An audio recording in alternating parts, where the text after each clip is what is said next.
Yo, what up, y'all? It's T Stack. You know we back with another reaction video. You feel me? Early morning with it. I'm up as soon as I do my reactions. I upload them right away. So you feel me? Y'all make sure y'all tune in, grab y'all snacks, grab y'all breakfast, yo, whatever y'all eating. Tune in. Got a bunch of interesting videos. I'm gonna try to do 2, 3 reactions today. I'm gonna go crazy with the reactions. I feel like y'all fucking with them. And make sure y'all like, subscribe, follow me on TikTok, Instagram. You know all that good shit. But today we're reacting to Why Do We Fear the Almost Human? The Psychology of the Uncanny. So you feel me? Y'all make sure y'all tune in.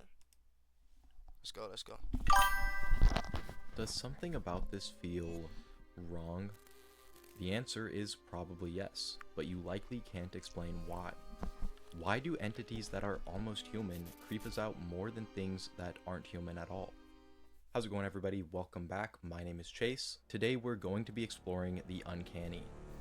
Not just the uncanny valley and why humanoid robots or realistic looking dolls make us feel creeped out, but I want to go a step farther and explore the uncanny as a whole, and instances in life where that same feeling may be invoked. Let's get right into it. Thank you so much for watching, and I hope you enjoy. I don't want to waste time explaining what the uncanny valley is because I feel like most of you guys probably already know by now. It's not exactly a niche thing, it's talked about all the time now online. If you're watching this video, I assume you probably already know what it is. But for anyone who's completely in the dark, the term Uncanny Valley was first used by Japanese roboticist Masahiro Mori. Mori spent the 1960s working on machines that were designed to mimic human movement and appearance. He noticed a trend of people generally responding more positively to robots that were more human-like. But this was only up until a certain point. Eventually, the robots reach a stage where they become too human-like while still having characteristics that clearly identify them as being not human. At this point, people begin to react with extreme discomfort and are very avoidant. Mori took note of his observations in an essay written in the 1970s, and the term the Uncanny Valley was coined. Later in the video, we're gonna get into a few theories about why entities that closely resemble us make us feel this way, but before we do that, I want to try to define what the uncanny actually is.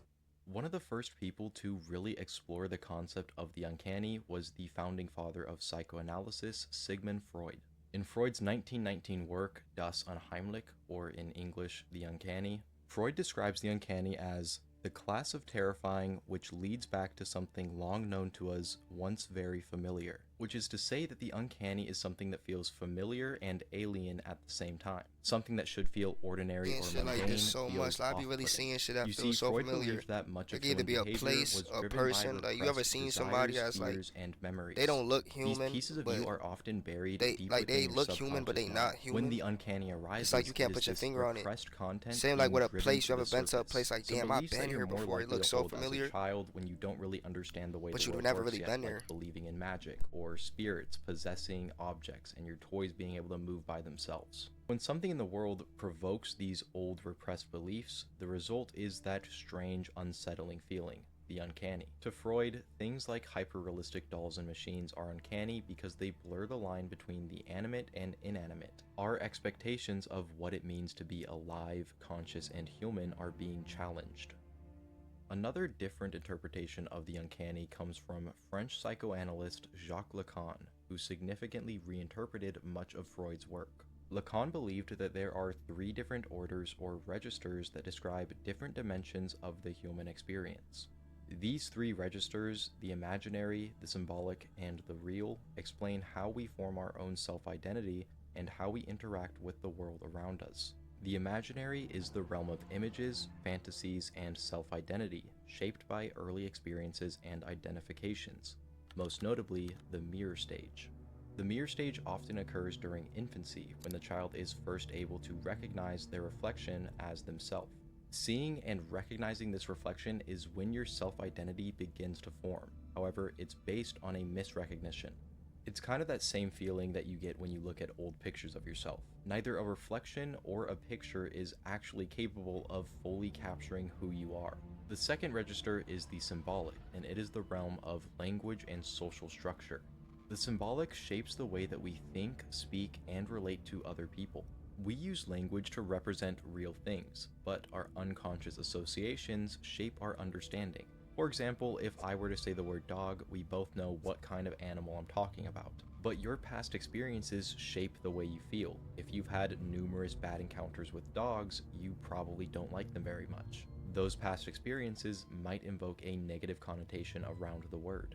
But I've never really had a super negative experience with a dog, so even though we're talking about the same thing, our associations with that thing are entirely different. The real is the final register, and it resists the other two. When I say that it resists the other two registers, what I mean by that is that it cannot be fully put into words or images. The real is experienced when the other two registers are challenged or fractured, most commonly through traumatic experiences, where something that is meaningful to us is taken away or torn apart. Imagine you're walking down the sidewalk with one of your friends, and out of nowhere, a car swerves off the road and hits them, and just like that, they're gone. This would be an encounter with the real. You would be standing there frozen in shock, unable to process what just happened. The other two orders were just ruptured, because there's no way you would ever be able to explain that experience in words or images. To Lacan, the uncanny is a glimpse past the symbolic and into the real. You're seeing something that isn't alive, but it almost seems like it might be. The boundaries between what is alive and what's not collapse, and the result is the uncanny. The real is pressing through, something that is outside our comprehension. So does the uncanny creep us out because of repressed childhood beliefs or a glimpse past the symbolic and imaginary orders? Maybe that's a part of it, I'm not the one to say. The uncanny is very hard to define and to put into words, but there have been several other theories proposed as to why we evolved to fear the almost human.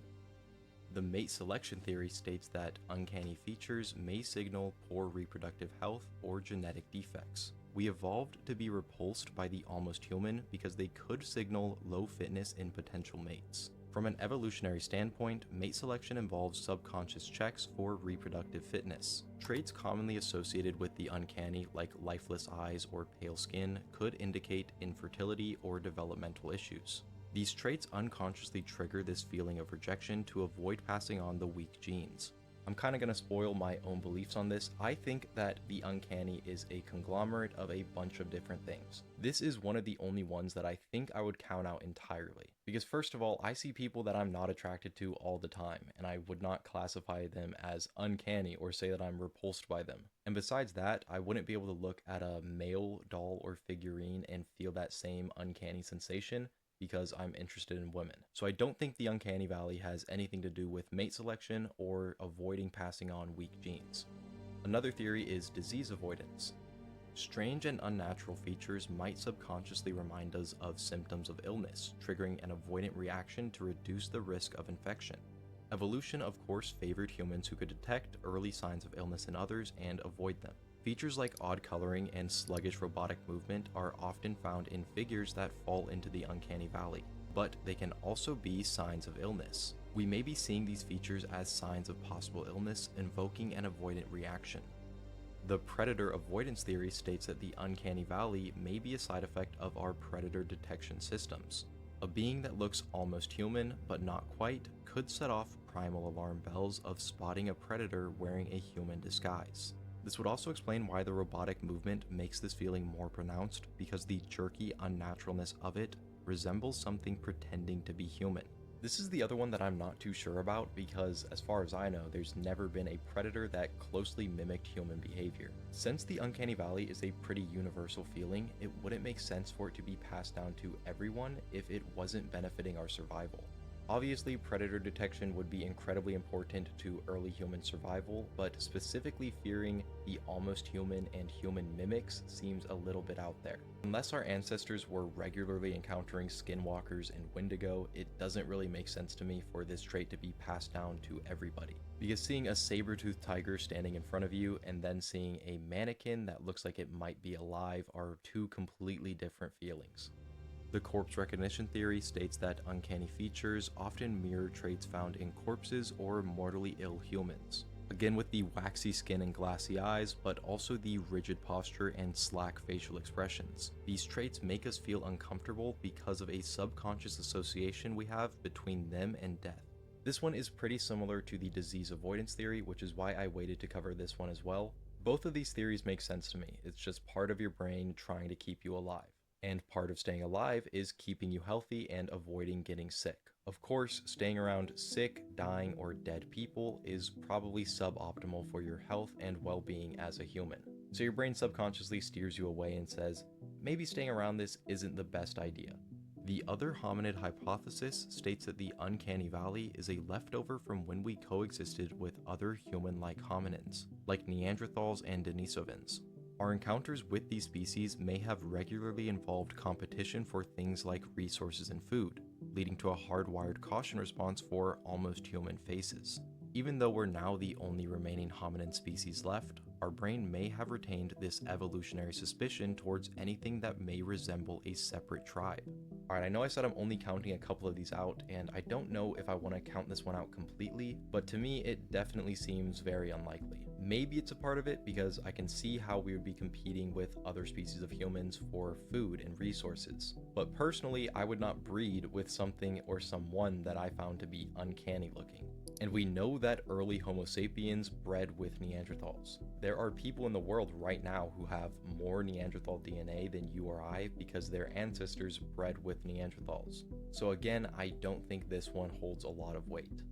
The category ambiguity theory states that we as people like to put things into categories, and we prefer to be able to tell definitively whether something is human or not. If you look at an object, you put it into the category of not being alive. But if that object is a doll or mannequin that looks somewhat like a real person, our brains try and fail to force a classification, creating that unsettling feeling. This one is pretty straightforward and it makes a lot of sense to me. It kind of ties back to Lacan's theory of the other orders being challenged.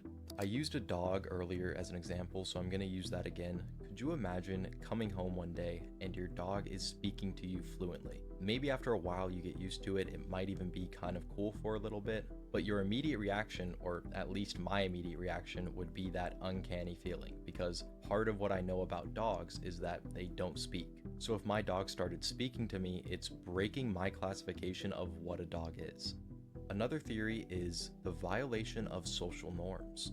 As humans, we have behavioral expectations for others baked into our DNA. You can think about something like eye contact. Generally, we all feel comfortable holding eye contact for short durations of time, usually between 2 to 5 seconds. But when you meet a person who is breaking eye contact too frequently or holding it for too long, it makes you feel uneasy. Our brain is subconsciously noticing that the behavior being exhibited feels like mimicry, and it flags the entity as being possibly deceptive or manipulative. Again, this one makes sense to me, and I can definitely see how this would be a part of it. I've definitely met people in my life who make eye contact for way too long or make it too intensely, so maybe the uncanny valley is just that, but the next step up. It's the same feeling, but just a more intense version. So in conclusion, we don't really know what the uncanny is, or why these things that fall into the uncanny valley disturb us so much. While we don't have a definitive reason for the uncanny valley's existence, it's likely the result of multiple systems overlapping rather than just having one specific cause. It reveals just how deeply we care about what it means to be human, and how violated we can feel when something blurs the line between that boundary. Thank you so much for watching. I really hope that you enjoyed this video and that you learned something new or at least found it entertaining. Also, I need to say thank you guys for 20,000, 30,000, and now almost 40,000